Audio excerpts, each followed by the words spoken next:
Hello friends, Brad Smith here from The Way. So hey, this Sunday at The Way, we're going to be talking about the impossibility of Jesus. That Jesus is impossible. So last Sunday we, in looking at Genesis 3:15, the very first proclamation of the gospel, the proto-evangelium, in looking at Jesus, we ended up looking at ourselves and drilling in on one aspect of ourselves, and that is that we are helpless. No matter what you think, no matter what your opinion is on the matter, it doesn't change the fact that we are absolutely and 100% helpless before a holy and righteous God. Helpless in terms of salvation. We can't save ourselves. We can contribute to our salvation in no way. Absolutely nothing. There's no way to merit the favor of God, and we are also helpless against sin in our unregenerate condition. So we saw that from Genesis 3:15. This week we're going to turn back to Jesus as we move ahead through Moses and the prophets in our study on the first love, on our first love, Jesus. And we're going to get to Genesis chapter 12, the Abrahamic covenant. This is depending on who you talk to, the second or first in a line of covenants that grace and kind of divvy up the Old Testament progression toward Jesus. And what we're going to see in this covenant is that Jesus is absolutely impossible. You know, the more you know about Jesus, the more impossible he becomes.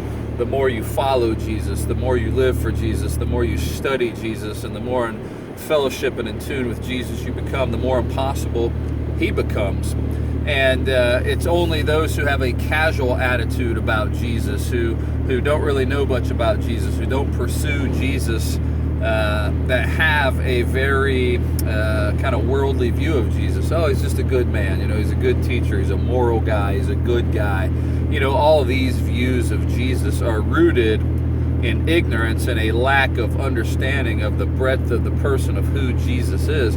And so when we look at this first covenant, the Abrahamic covenant, Genesis chapter 12, verses 1 through 3, and we see all the different ways that God brings to bear the incarnation of Jesus, from picking this little old 75-year-old man, and that through this old man that he would bless the nations, that he would choose to bless the nations that betrayed him to the point where he judged the entire world. And then even after that judgment, they continue to betray him right up until this time. And then looking ahead, he knows, he sees that the nations will continue to betray him, and even his own people that he chooses for himself will betray him continually and continually. But yet he would choose to bless the nations. It doesn't make sense. And the way he blesses the nations is through Jesus.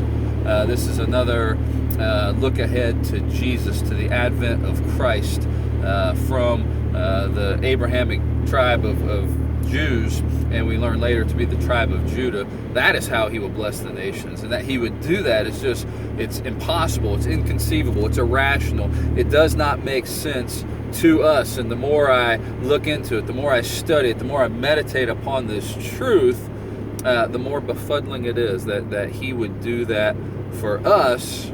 And really, when I look at myself, that he would do that for me. And what an amazing and awesome thing that is. So hey, if you're in Clarksville this Sunday, come see us at The Way. We're going to talk about the impossibility of Jesus, that he is impossible.